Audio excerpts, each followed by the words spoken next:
Good afternoon, and thank you for coming, friends, students, colleagues.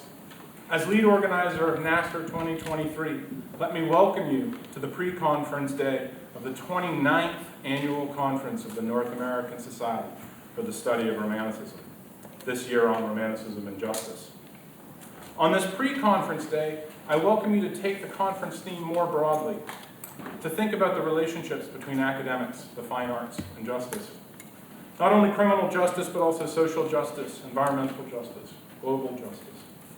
To that end, my hope is that today's talks, panels, workshops, performance, and our conversations explore the relevance of our work as romanticists, and, in making discoveries today, augment that relevance. I want to draw your attention to the two in-person workshops that will be run this afternoon. Our plenary speaker is running one of them that will help you engage with the American Prison Writing Archive, a digital archive that is now housed at Johns Hopkins University, and the new website for which is going to launch on Monday. The other workshop will introduce you to the leadership of the Wyndham School District, the unit that runs education programs across Texas prisons. The superintendent, the chief financial officer, and the director of communications will join us for a conversation about prison education today. I hope that you will join us for lunch downstairs after this plenary address, for the performance of The Innocents by John Lane and Alan Ott this afternoon, for dinner in the Huntsville State Park tonight, and I hope you will join us in our conversations throughout the day. Let me hand you over to my colleague, Mike Yawn, who is the director of Sam Houston State's LEAP Center, the Center for Law, Engagement, and Politics. He's not going to like me for saying this, but in December, the World Affairs Council of Greater Houston named Mike the International Professor of the Year. The director of programs said that Mike's students are always the best prepared, the most engaged, and professional students in attendance. It was quite an honor, and our university was thrilled.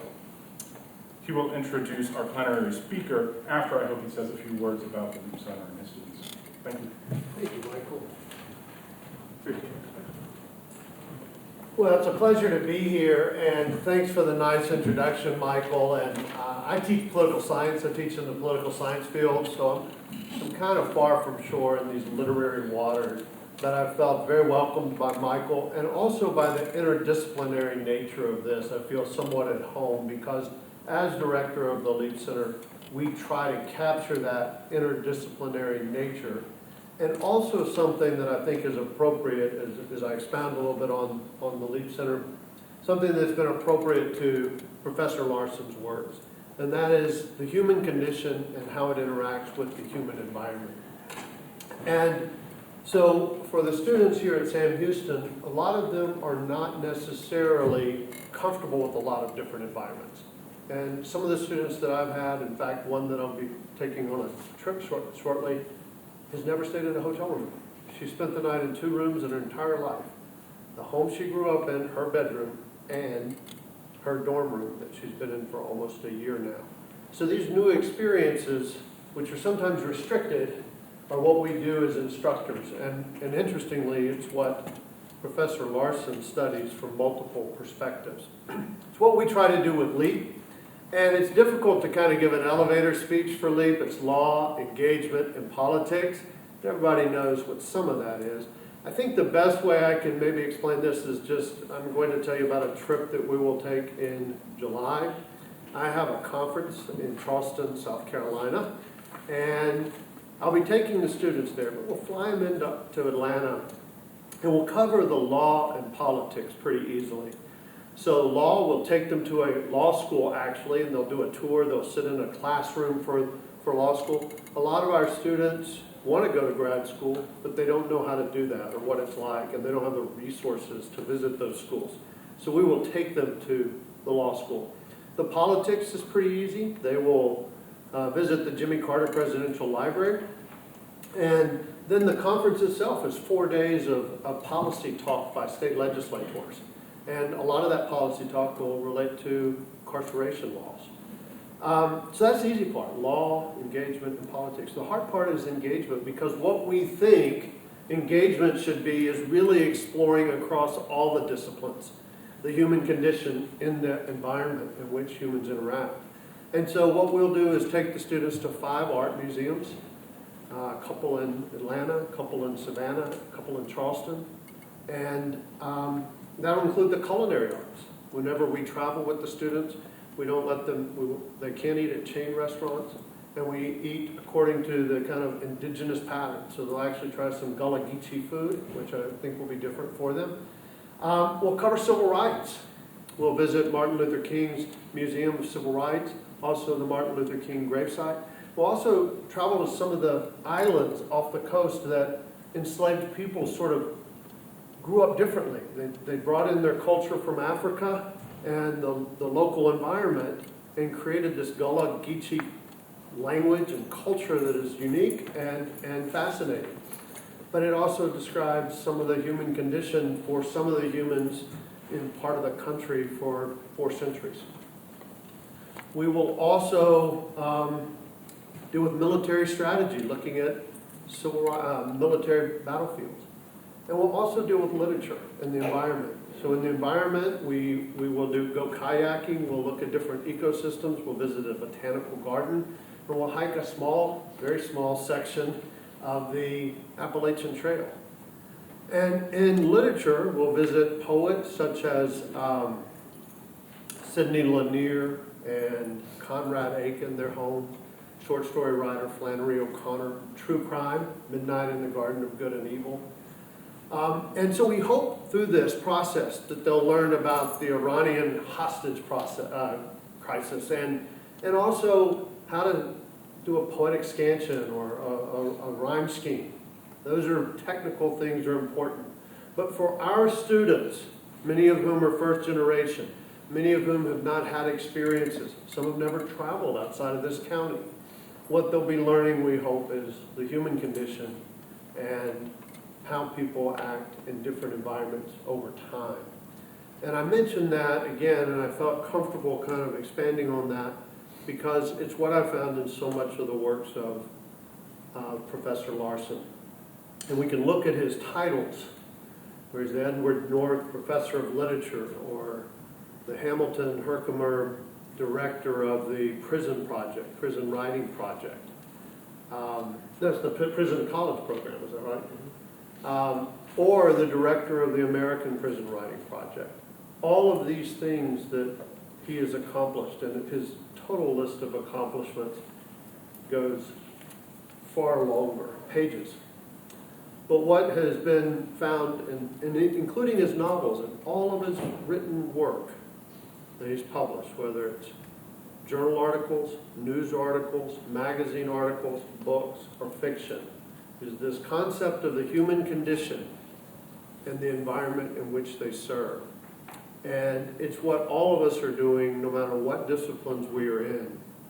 And no one does it quite as well as Professor Larson. So Professor Larson, thank you for being here today. You did the prison tour this morning.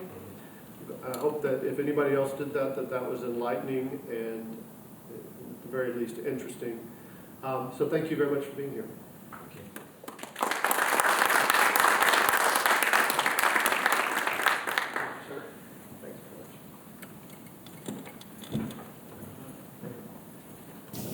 Thanks for the introduction.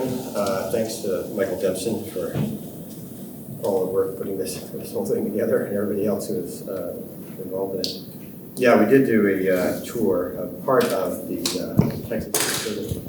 And as I no offense to anybody here, but it's definitely the most memorable part of this entire trip is going to be standing in the death chamber, which is the most active death chamber in the Western world. If you look at it, it's quite appalling. The talk I'm going to give, it says the unraveling, but it really sort of looking at the idea of the haunting. And my conviction that the writing of incarcerated people, in some sense, embodies, in ways that most people don't realize, the way in which American consciousness or American ideas about law and justice are really haunted by the history of the prison. So I'm going to start with 3 epigraphs. The first is from Sadia Harden. I too live in the time of slavery, by which I mean I am living in the future created by it. It is the ongoing crisis of citizenship. If the ghost of slavery still haunts our present, it is because we are still looking for an exit from the prison. The second is from Jacques Derrida. How to distinguish two disadjustments between the disjunction of the unjust and the one that opens up the infinite asymmetry of the relation to the other, that is to say, the place for justice. And the third is from legal scholar Robert Cover. Legal interpretive acts signal and occasion the imposition of violence upon others. A judge articulates her understanding of a text, and as a result, somebody loses his freedom, his property, his children, even his life. Neither legal interpretation nor the violence it occasions may be properly understood apart from one another.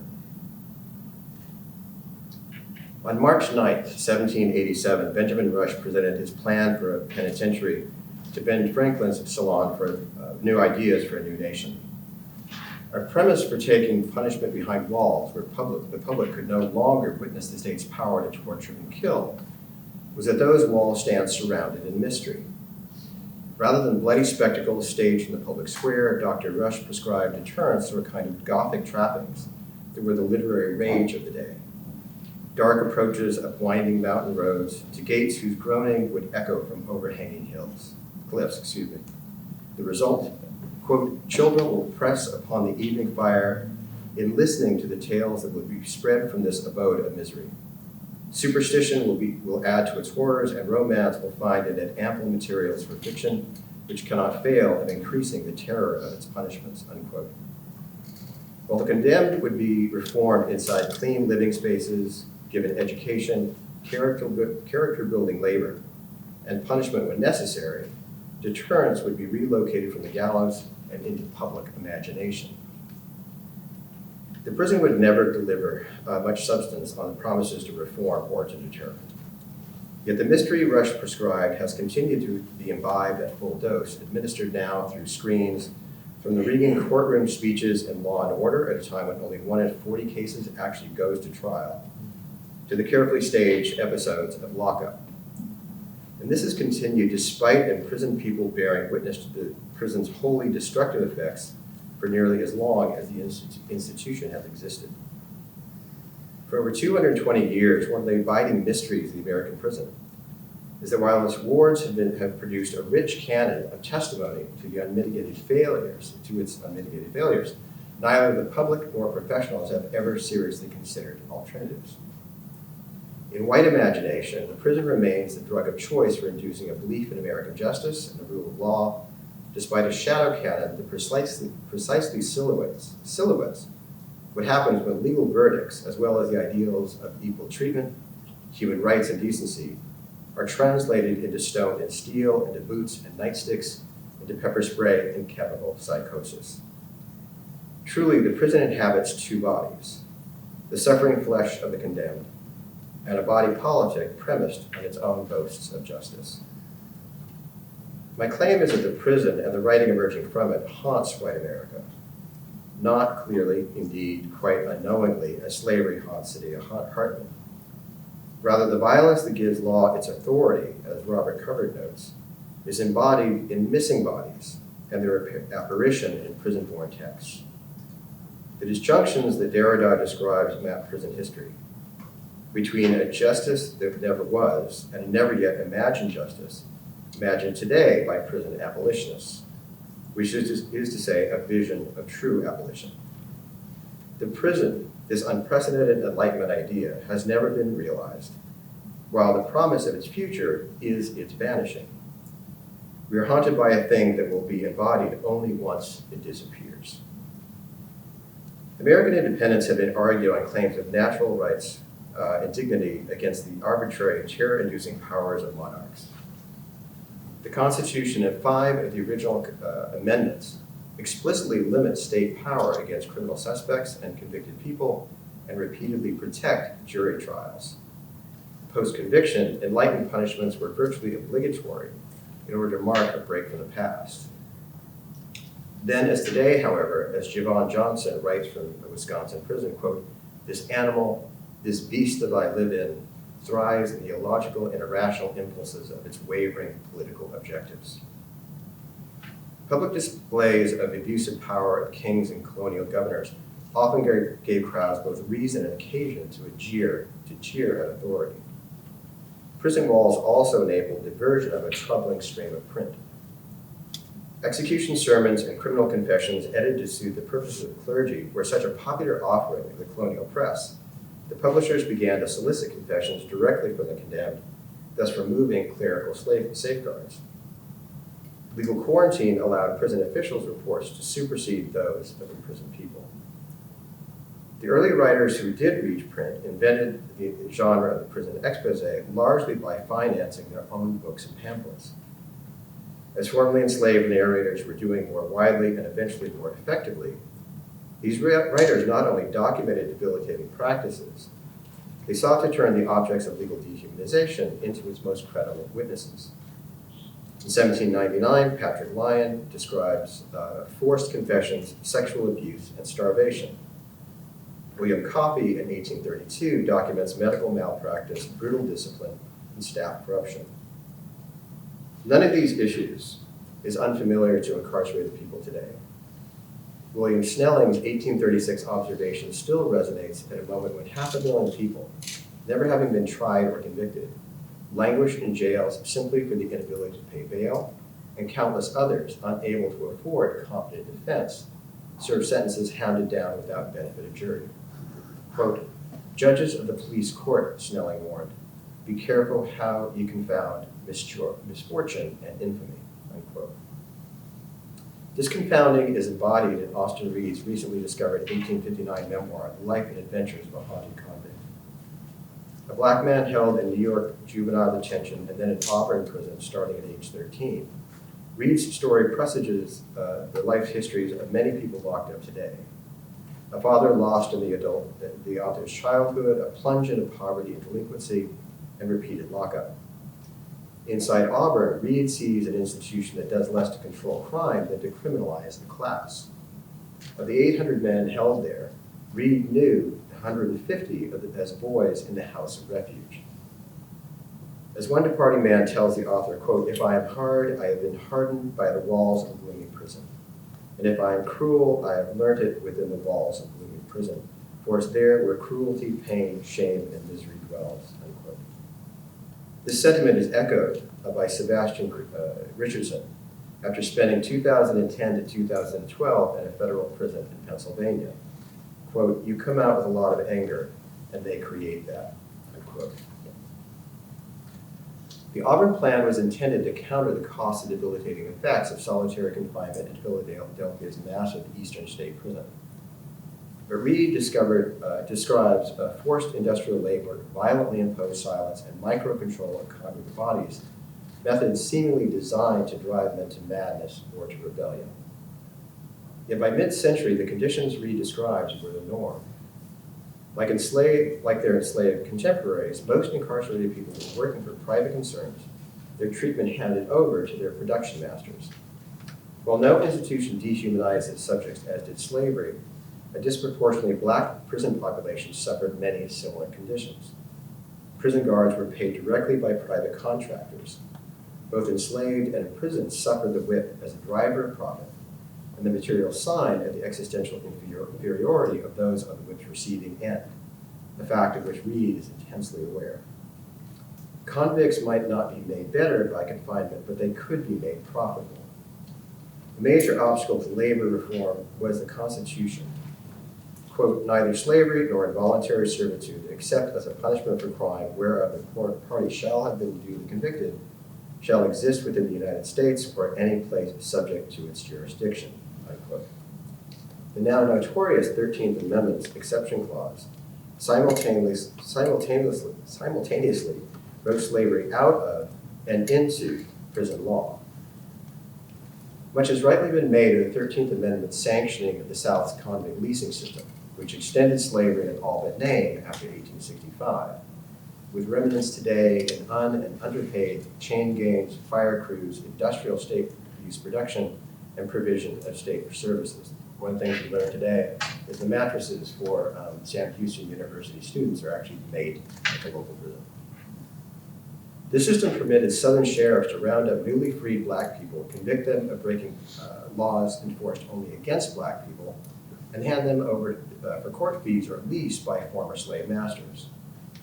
Well, David Oshinsky writes of this system, locates it as the prototype for today's profit and employment-rich mass incarceration. Quote, "It would turn a few men into millionaires and crush thousands of ordinary lives. Prisoners became younger and blacker, and the length of their sentences served. What is less well understood is that the exception clause also relicensed northern prisons to continue brutal and degrading business as usual." Gerald Toole's 1862 expose of labor conditions in the Connecticut State Prison echoes Reed's depiction of factory floors that damage prison workers as a class. In the shop, there were about 30 men whose pale, emaciated, quote, "In the shop, there were about 30 men whose pale, emaciated looks showed that the very life was being worked out of them. The coffers of unblushing contractors are filled with the labor of these poor convicts who work from dawn to dusk." Reed and Toole both depicted incarcerated people as a people and have gained wider purchase amid the sweeping racial currents in prisons today. From the end of the 19th century through the early 20th century, reform-minded thinking made some little headway, but it was belied again in first-person narratives. From Jack London's expose of the Erie County Jail after a 30-second hearing for vagrancy in 1904, to the 1912 memoir of anarchist and would-be assassin Alexander Berkman, to Kate Richards O'Hare's In Prison, 1920, a study of the barbarous practices, social outcasts, and political crusaders that filled the prison where she was held for violating the Espionage Act of 1917, an act that saw the imprisonment as well of Eugene Debs. Debs' 1927 Walls and Bars repeats O'Hare's claim that, quote, "Every existing prison should be abandoned as soon as possible," unquote, which previewed by 10 years the conclusions of the 1931 commission that found prisons served none of their stated missions, including securing public safety. After World War I, progressive era penology gave way to simple containment, control, and censorship. Prison numbers grew, conditions worsened, and riots foreshadowed later uprisings. Penal philosophy pivoted yet again after a decade of New Deal policies, massive government contracts, and the emergence of the U.S. as an industrial titan after World War II. These contributed to widespread faith in professional expertise, the sciences, and government itself as an engine for bettering the lives of the American people. Many states and the federal government enlisted sociologists and others to redesign prison regimes. There was also bipartisan understanding that politicians should leave prison policy to experts. The separation of prison decision-making from populist sentiment allowed evidence-based research to take the lead. Hard to imagine today, David Garland claims that, quote, "The word punishment all but dropped out of the official vocabulary of modern penal policy, as did the expressions of passionate outrage that it traditionally entailed," unquote. Mona Lynch and Heather Schoenfield, assessing prison development in Arizona and Florida, respectively, find that the post-war rehabilitative ethos was never fully embraced across the Sun Belt. As the populations of these states grew, so did their conservative political sway, becoming leaders in the next, more punitive turn in penal thinking. Even outside these regions, though, the writing from inside reflects both progressive intentions and their failures. Carol Chessman's 4 books, 1954, 1955, 1957, and 1960, chronicled the life of a man whose taste for fast cars, women, and quick money went unhindered by stints in juvenile and prison detention. Malcolm Braley's 1967 novel On the Yard depicts men in San Quentin holding make-work, white-collar jobs, limited to remedial education, and attending bitterly ineffective group therapy sessions when they are not exploiting or killing each other. Poet Etheridge Knight presents prisons as dungeons for black people, where one champion of resistance to staff control is reduced to slobbering idiocy by the bleeding edge methods of electroshock and lobotomy. By the mid-1970s, criminal justice policy was open directly to the evidence-resistant influence of public emotion stoked by politicians ready to exploit racially fueled mid-civil rights era white fear and vengeance, ending even the pretense of rehabilitation. The factors weighing in here were many: rising crime, skepticism about the efficacy of rehabilitative efforts, law and order rhetoric initiating a decades-long tougher on crime than you arms race between Republicans and Democrats, mandatory minimum sentences, overseas job flight that created an employment desert across poor communities, wars on poverty, crime, and drugs that militarized the police, an exponential growth in the number of felony charges brought by prosecutors, and the growing political clout of prison staff and police unions, as well as the rising influence of the Sun Belt states. All of these factors would lead to unprecedented growth in the prison and jail population just after it hit a half-century low that convinced many observers that prisons might cease to exist. The result was overcrowding that would make even the best intentions impossible to enact. These influences converged at the criminalization of young black men. Liberals pathologized the legacy of slavery to conclude that they just couldn't help themselves, so hardened by poverty as to be indifferent to legitimate opportunity. The right saw an incomprehensible threat. At the same time, decades of reform-minded programs allowed young men and women to read and educate themselves about a system that had slated them for disposal. Part of what would frighten white Americans into adopting enforcement practices that led to a war on poor people of color was that widely read writers among this new intelligentsia identified with the Black Power movement. With his 1965 autobiography, Malcolm X opened this new era in prison witness. Unlike the history of white writers who reported the shock effect of discovering lawless practices and degrading conditions inside prison walls, Malcolm X unveiled the prison as a vital organ of white supremacy. Street hustler Malcolm Little reflects on his self-transformation calling it as sudden as snow sliding off a roof, transforming him into Malcolm X, a renaming that announced an understanding of the prison as an evolution of slavery and Jim Crow. Half a century later, Deshaun Cooper reports an older man telling him upon his arrival in prison in 2014, quote, "Remember what Malcolm said, prison is the black man's university," unquote. Malcolm X spoke from the experience of a highly progressive Massachusetts prison that had planned to be just that, though not to the political ends that he turned it. Eldridge Cleaver was working on essays from California's Folsom prison in the same year that the autobiography was published. In Soul on Ice, Cleaver's bitterly bemused descriptions of white envy of black culture and sexuality punctuated charges against the ways black men were made to sacrifice their masculinity in exchange for peace.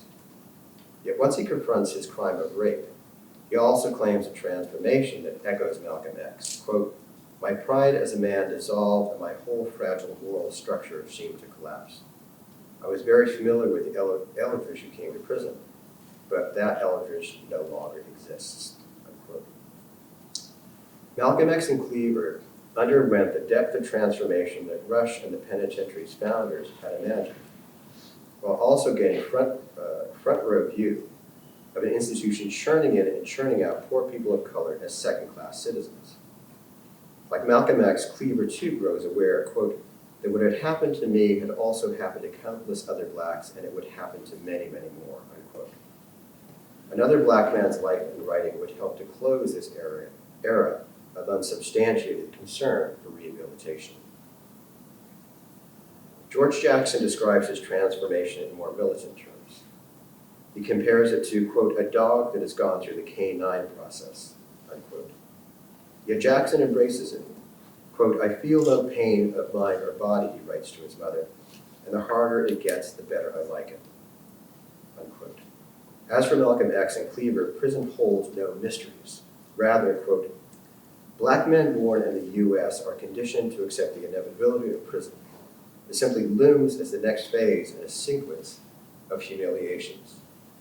Being born a slave in a captive society, I was prepared for prison, It required only a minor psychic adjustment, unquote.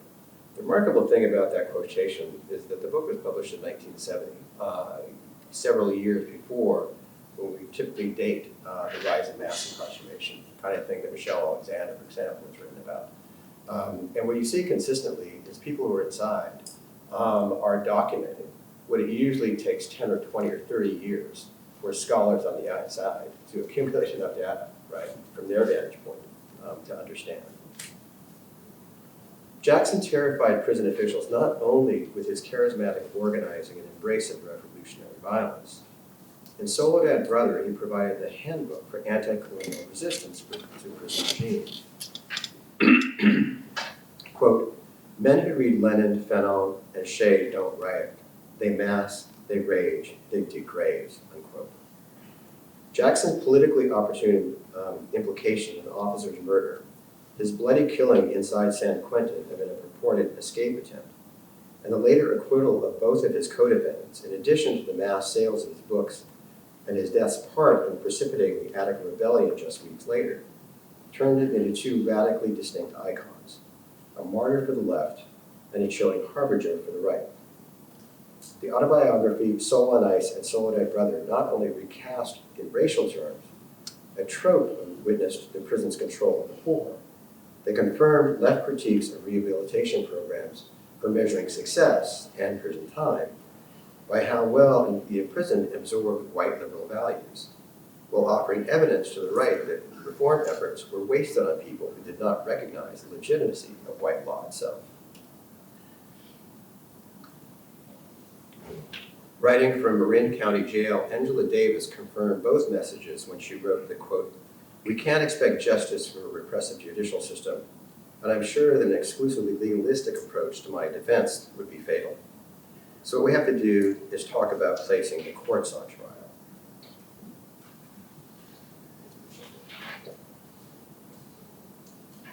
Jackson and Davis became the faces of black liberation, while white Americans read proof that black radicals were hardly more receptive to reform than the contemporary string of serial killers such as Berkowitz, Manson, and Bundy that helped fix public perceptions of lawbreakers once again as different not only in circumstance, but in kind.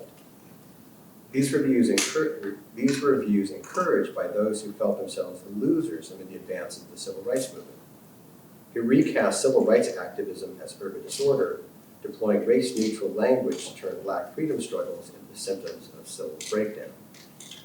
As mass-scale incarceration overtook many states' financial commitments to public health and education, civil rights victories fell under the shadow of criminal law.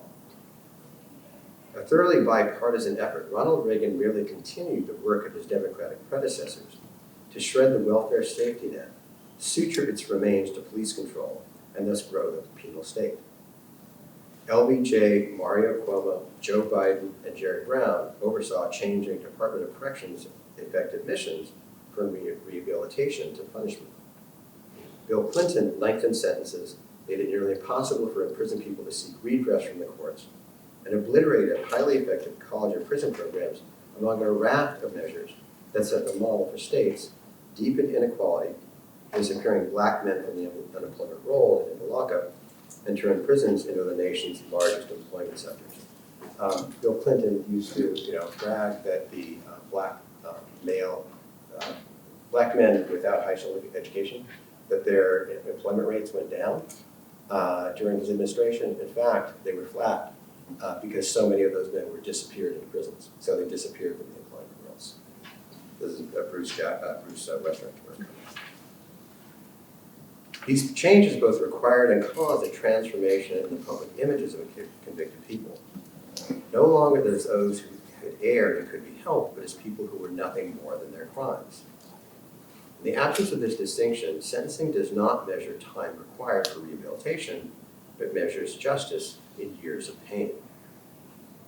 As Marie Gottschalk observes today, quote, the judicial system is judged primarily by its capacity to serve as a vehicle for the expression of private rage, grief, compassion, or mercy, rather than by alternative measures that consider the needs of victims, offenders, and society more broadly, unquote. Yet in the same years that vengeance took the lead, incarcerated writers found their books published in unprecedented numbers. Over 1/3 of the titles listed in H. Bruce Franklin's History and Bibliography of Prison Writing from 1798 to 1988 were published in the years 1970 to 1979. Then from 1980 to 1988, while short-lived anthologies and single-author books appeared from small and micro presses, annual titles from major houses fell into single digits. The 1980s simply were not the 1970s. Progressive momentum waned while crime rates continued to rise and prison populations ballooned. Individual writers no longer represent people in the grip of excessive state power or a revolutionary vanguard, but simply the types that popular media and politicians insisted were irredeemable super predators. This message was brought home by Jack Henry Abbott's In the Belly of the Beast, 1981. Among the most searing and articulate books about pain and long-term confinement in any nation's literary canon.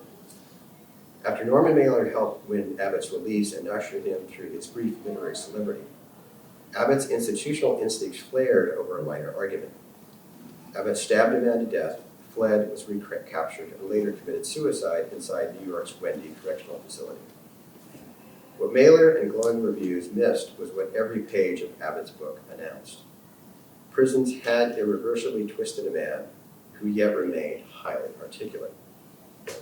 Abbott's letters amplified the sounds of industrial-scale machinery for grinding of souls. Mailer arranged them into a dirge so fascinating that even he missed their running theme. Publishers heard a very simple message: print prison books at your risk. In the 3 decades after In the Belly of the Beast was published, widely read prison-born books by writers who were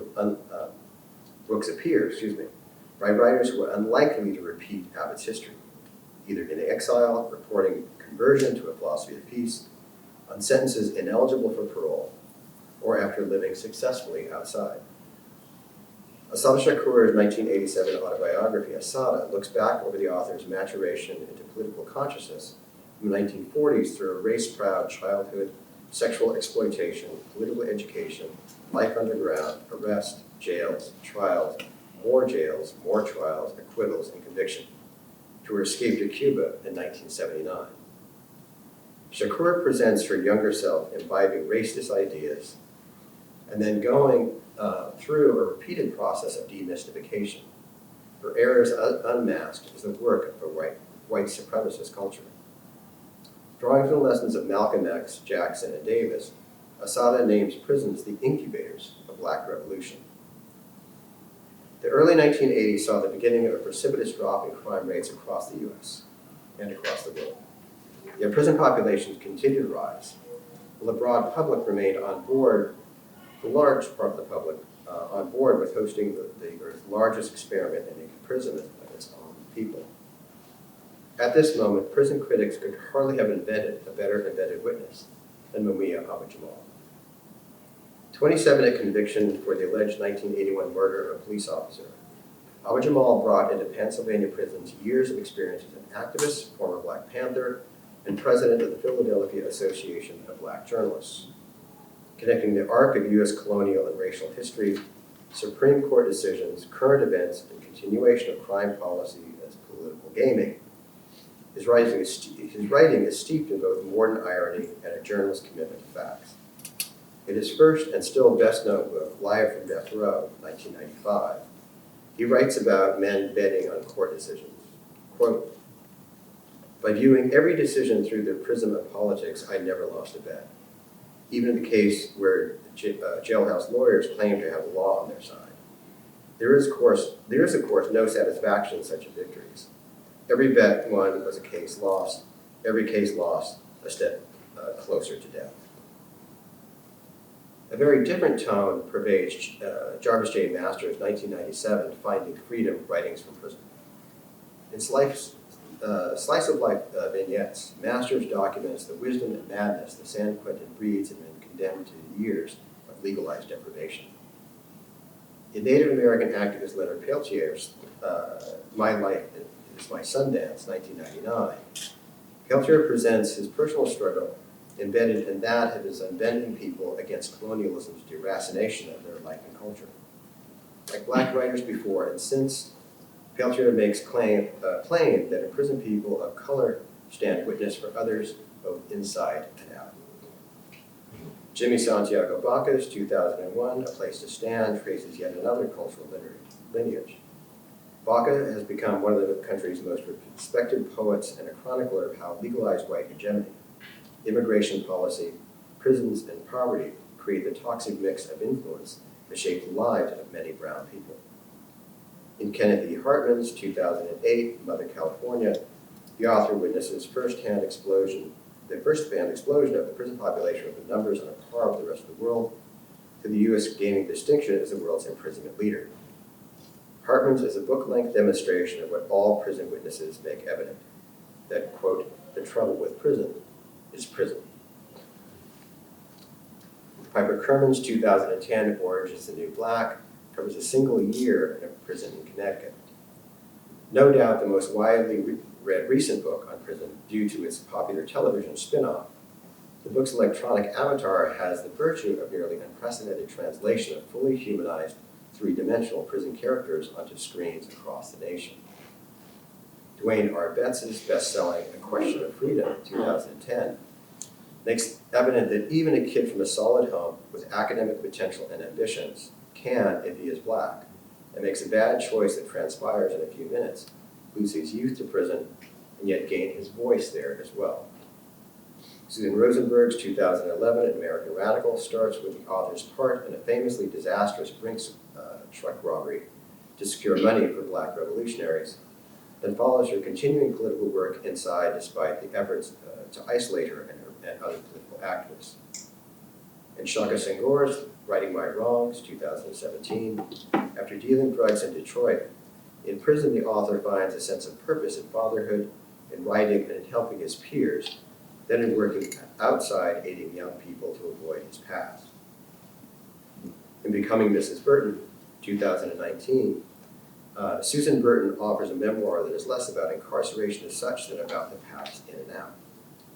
We follow her from a childhood marked by sexual molestation and gang rape, to her son's killing by an LAPD vehicle, grieving descent into drugs and repeated lockups, and then to a life devoted to helping recently released women root down into new lives.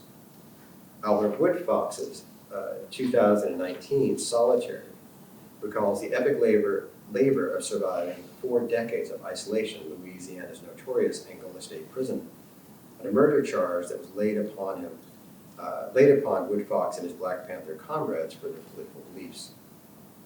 Marlon Peterson's Bird and Cage and Abolitionist Freedom Song 2021, as its title suggests, includes powerful passages of polemic amid the life story of a young man convicted of robbery and discovering, like many before him, that prison is simply the too familiar innermost cage in which Black lives are made to matter less, unquote. Quote. Incarceration, he writes, is a direct result of white people believing they needed to dehumanize everything Black in order to prosper, unquote. Carrie Blakinger chronicles her stay in Europe jails and prisons in the manner of the award-winning journalist Blakinger has since become. Corrections in Ink, 2022, traces Blakinger's career as a figure skater, bulimic, college student, drug dealer, and addict. Regularly remarking on the privileges denied her prison mates, she witnesses nearly 2 centuries after William Snelling that prisons remain, quote, mostly filled with people who are troubled, not terrible, and those who are didn't usually start that way. Locking hundreds of traumatized and damaged women together and threatening them constantly with additional punishments is not rehabilitation. It is not corrections. It is not public safety. It is systemic failure. These writers are marked, like all that preceded them, by their capacity to tell their stories while uncounted others are quietly and often irreparably damaged by legal confinement. They also appear amid yet another turn in public discussion of legal caging. Nearly 30 years of steadily falling crime rates have sapped, for a time, much of tough-on-crime rhetoric. The 2008 recession squeezed state and federal budgets, bearing the weight of an ineffective approach to public safety, and the coronavirus pandemic has pressured states to reduce numbers inside the hottest virus hotspots in the nation.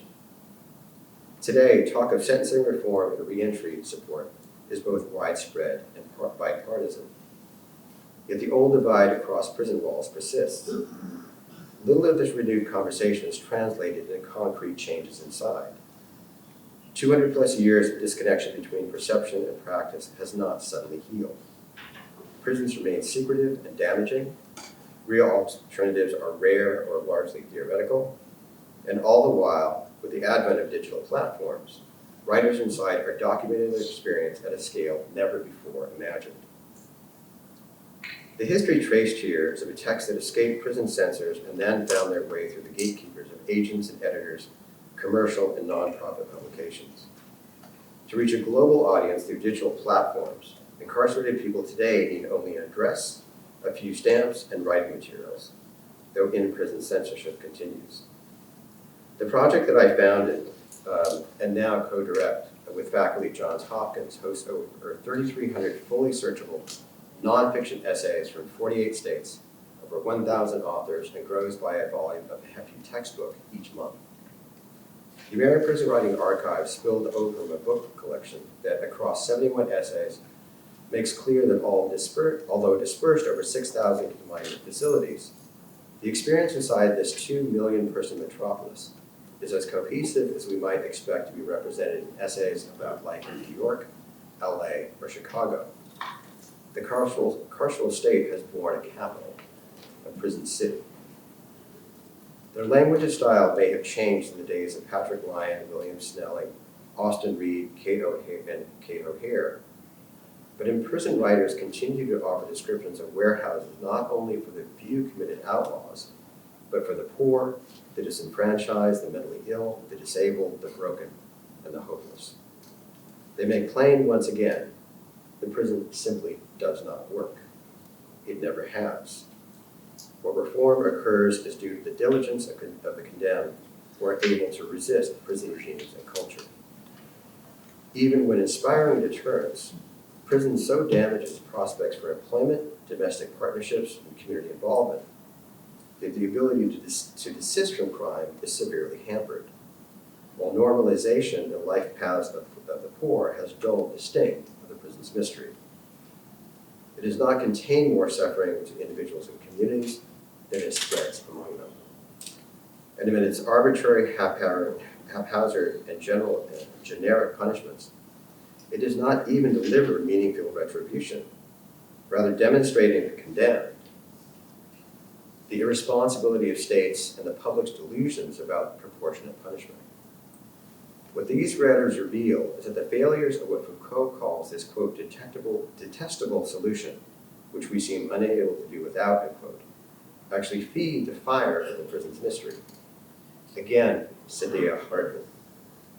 If the ghost of slavery still haunts our present, it is because we are still looking for an exit from the prison, unquote. The haunting Hardman evokes attains a textual body, a literary corpus in Prison Witness. The corpus of Prison Witness is the embodied authority of the law of violence, without which proof of violent capacity, the law, as Cover explains, would not be the law. We know so little of this shadow counting because it has been conjured away. The 1970s, when prison and Prison Witness began to explode side by side, the evidenced a contemporary bifurcation in the body politic. Growing prisons and Prison Witness could coexist because Americans were choosing sides. The recent flourishing of prison-born texts suggests a moment when prison populations are dropping, are widely viewed as financially wasteful, and strike the left as a human rights issue, the middle as a regrettable tragedy, and the right as a tax drain.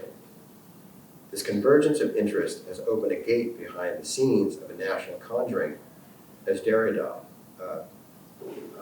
terms that act. Quote, to conjure means also to exercise, to attempt both to destroy and to disavow, a malignant, demonized, diabolized force, an evil-doing spirit, a specter, a kind of ghost who comes back. Exorcism conjures away the evil in ways that are also irrational, using magical, mysterious, even mystifying practices, unquote. Countering popular mystifications of prisons and prison people, prison texts are what Doran might call an, quote, artifactual body, an aphysical body, unquote. Yet they embody the previously absent bodies of the condemned, and they advocate for their own vanishing, for the vanishing of the prison. They ask, with Miriam Kaba, quote, how do we create safety outside of carceral logics, unquote. They echo Angela Davis when she states, quote, the most difficult and urgent challenge today is that of creatively exploring new terrains of justice where the prison no longer serves as our major anchor, unquote. In offering their revelations, incarcerated writers have for centuries urged us to cut that anchor. They do for incarcerated people what slave narratives did for enslaved people. Through representative writers, they dismantle public propaganda about who delegalized people are, the nature of the regime under which they live, and the disastrous personal and social effects of this regime. They testify to the depth of moral deprivation that can be practiced under law, even by an otherwise advanced nation, memorializing lost and building a bulwark against future policies that might attempt a return to such practices. And they do for those caged in the United States today what witnesses at Truth and Reconciliation Commissions do for themselves and for future generations. They give faces and voices to those on the receiving end of state-imposed violence, making evident the irreplaceable humanizing vision that witnesses bring to any thinking about ways to move forward as they map that future path. The prison, as these comparisons suggest, does not stand in isolation from other social and civil failures. It is their hidden index. Collectively, the people who write of their lives inside document the full landscape of market force abandonments, civil and social service breakdowns, and abuse of state power that they have traversed on the way behind prison walls. They map from inside the issues that policymakers speculate about before writing laws that they can only hope will either address these issues or simply boost their own political and professional careers.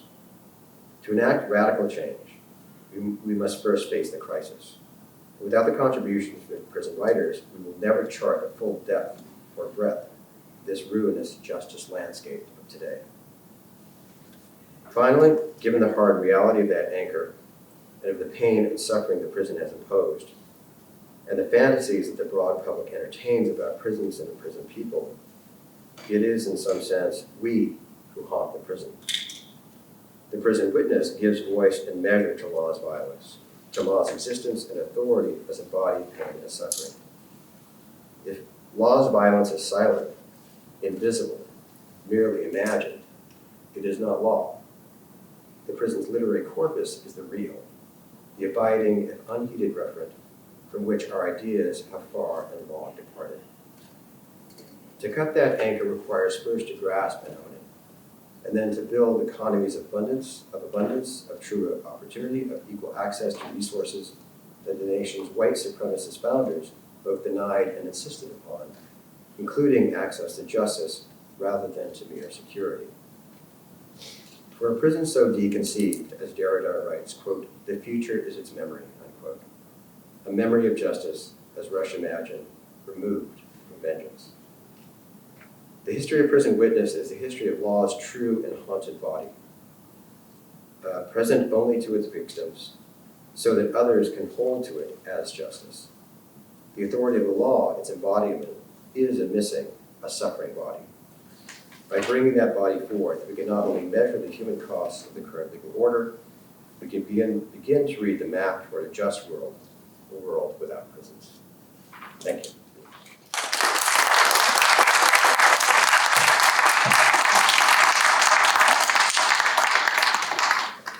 Are we going to take questions? I think we have some time, don't we? Okay, sure.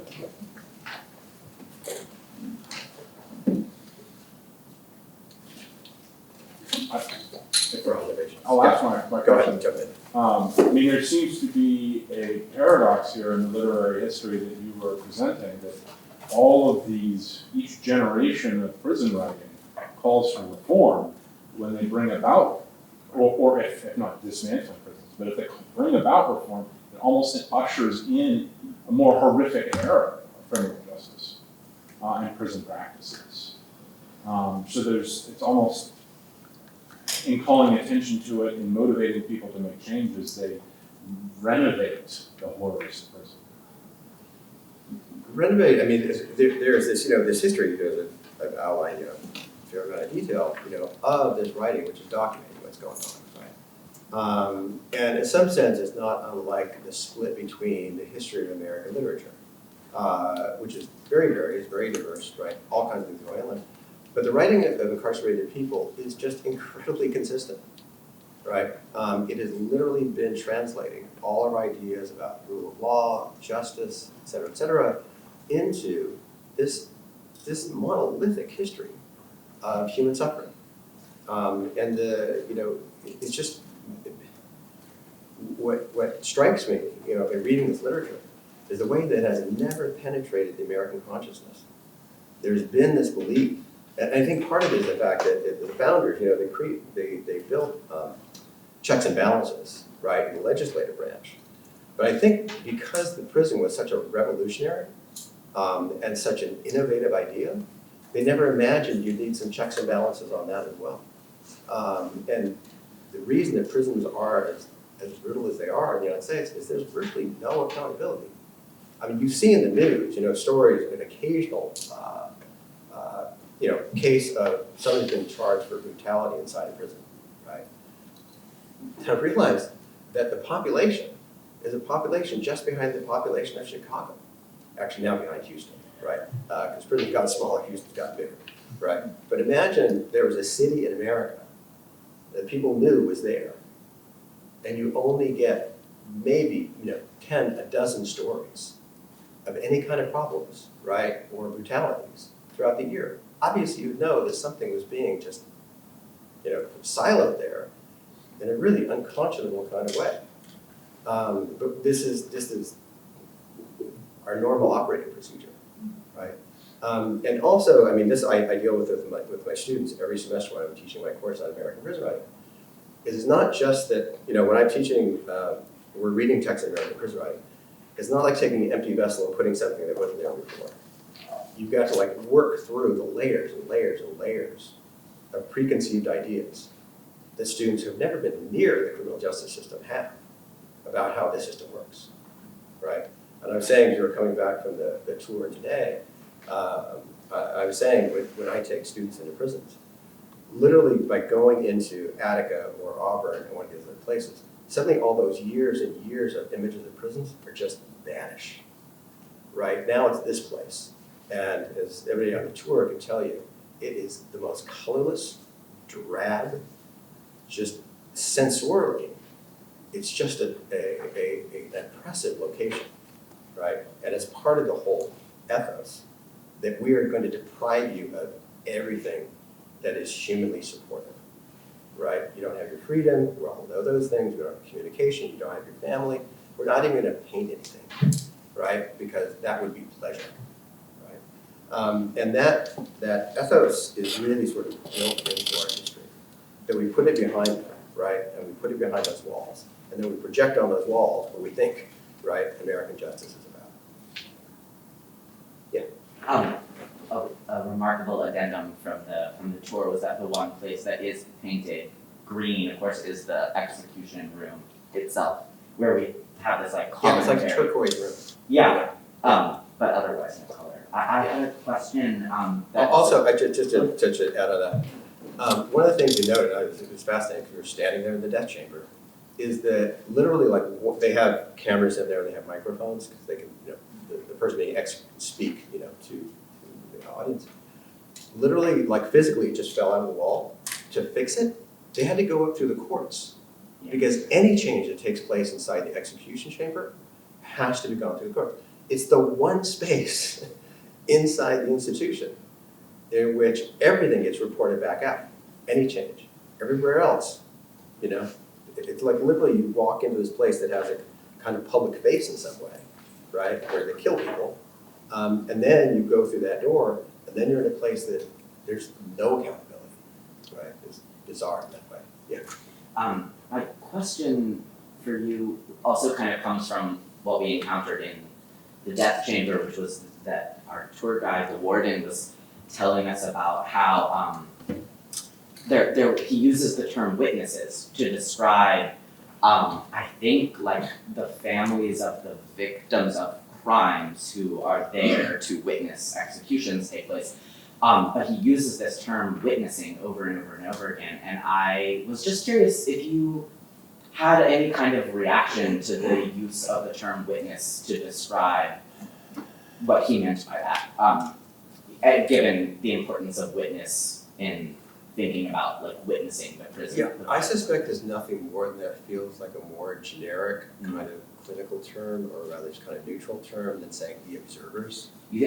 You know, go there to observe, right, an execution.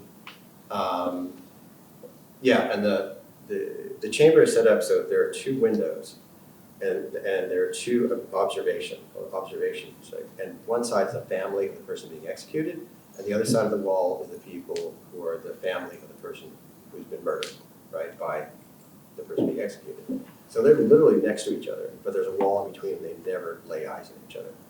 It's a perfect, representation of how anti-restorative this process is, right? Restorative justice means you bring those people together, right? There's damage being done. Why would they be the ones who are privileged to be there if they weren't the people who had been damaged or were about to be damaged, right, by the execution of their loved one?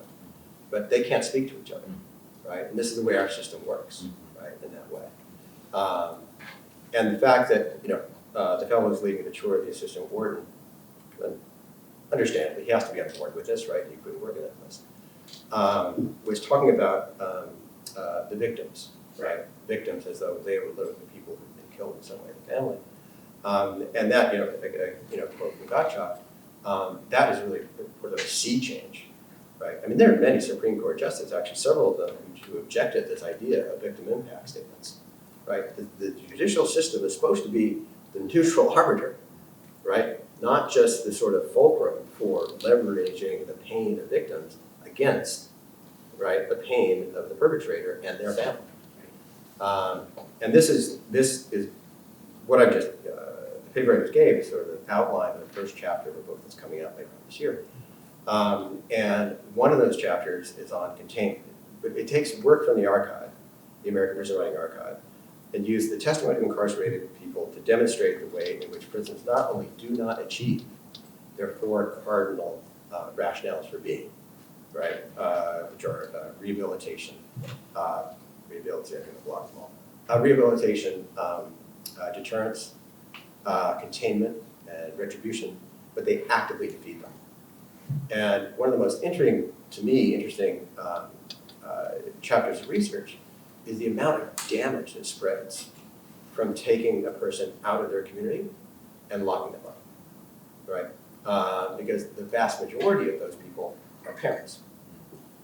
Many of them, if not most of them, are the major contributors to the household's income, right? They have this sort of all the circles of human beings that you have around anybody, right? And it's absolutely no consideration for those effects, right? Say, I'm going to take your father, I'm going to take your mother, I'm going to lock her up the next 20 years. You'll see her again in the outside world, when you're an adult. That does not come into consideration for sentencing, right?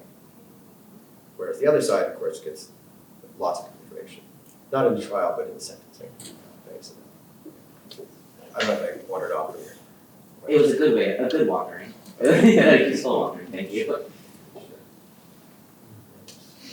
I'm just interested in change, you talked about at the very beginning in 1787 where there was this discussion of the penitentiary as being a place where the actual secrecy would bring about superstitions and horrors that would work as deterrents in that sense. And yet there's been this change to where, what you're talking about in the later part, where we kind of sanitize what's happening. So instead of it being behind the walls and that secrecy bringing up this imaginations of all these horrors that occur, it's almost become like we've sanitized what's actually happening behind that. And I was wondering if you could talk a little bit about that change. I thought that was very interesting. Well, sanitized and in the current era really monetized it, right? I mean, you go around your TV channels, and how many of these have to do with the criminal justice system?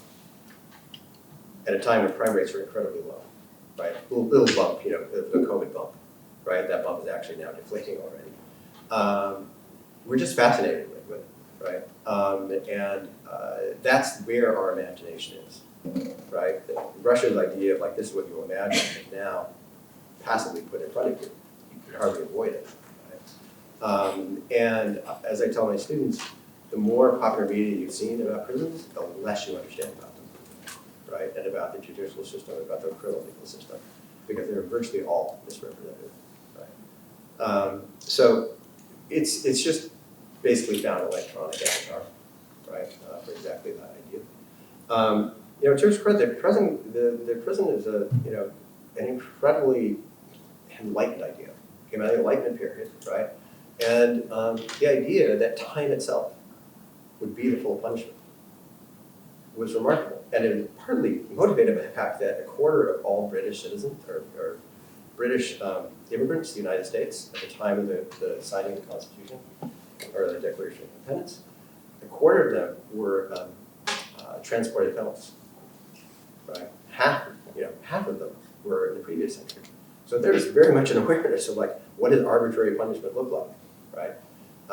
And so, that was, as I mentioned, it was built into the Constitution, the Bill of Rights, right, all of that. But there was never a thought to say, we need to sort of check on this, see the system, system. And prisons are reformed, through history, primarily when there's been some sort of public relations disaster, and then they come back. Probably most famously when Charles Dixon's toured Eastern State Prison. And they thought he would have great things to say about their methods. And he said, you're driving people mad. This is absolutely inhumane, right? And then they started bringing education in to say, yeah, actually we're doing this. They had a big PR campaign they put on, right, to sort of redeem themselves, right? There was also a stage in between, which was a road work. They would put condemned people to road work so that the idea was that they would be humiliated in public, right? That would be a deterrent to people on the outside. But the problem was that they were working on the roads, but they were also robbing the people on the roads that they were working on, right? And also there was a profound sense in the 18th century that for a true republic to sort of have the glue to hang together, you had to have the capacity for sympathy, right? And to relate to other people. And they said, either you're going to become so hardened to criminals, right, that you're indifferent to what they do, or you're going to become so sympathetic to them, right, that you're again going to sort of question the state for putting them where they are. So the next thing is like, we'll just wall them up, right? We'll put them inside, and then we can control the narrative, essentially. But it's seamless, that history of misrepresentation. Yeah. One of the more striking stories of prison abuse that I think a lot of us remember were the tent city prisons in Arizona under Sheriff Arpaio. Yeah. And part of the misery of hearing about that as a Texan was the knowledge that any reform on the national level would not touch the conditions that state prisoners had there. Is this something that you feel can happen on a federal level, or is it something that everyone, a part of their individual states, should work towards? Is there a tension there? I guess what I'm asking is, do you send a letter to Joe Biden, or do you send a letter to Greg Abbott, who's our Both. Yes. But yeah, the federal policy, historically, is always sending a message to the states, right? So when Bill Clinton got on board with, locking them up and keep people there and punish them after they're released, right? The states started to do that as well. So it is truly state by state, right? Real change comes, at the federal and at the state level, real change comes really with social movements, right? Legislation doesn't do a lot. There are exceptional cases. The Plata case in California, happens is, one person is dying of preventable causes every week in the California prison system. You just need to reduce the size of the population. They shuffled them off into jails, right? They didn't release them. But they have reduced that. California has actually taken some really progressive moves the last few years.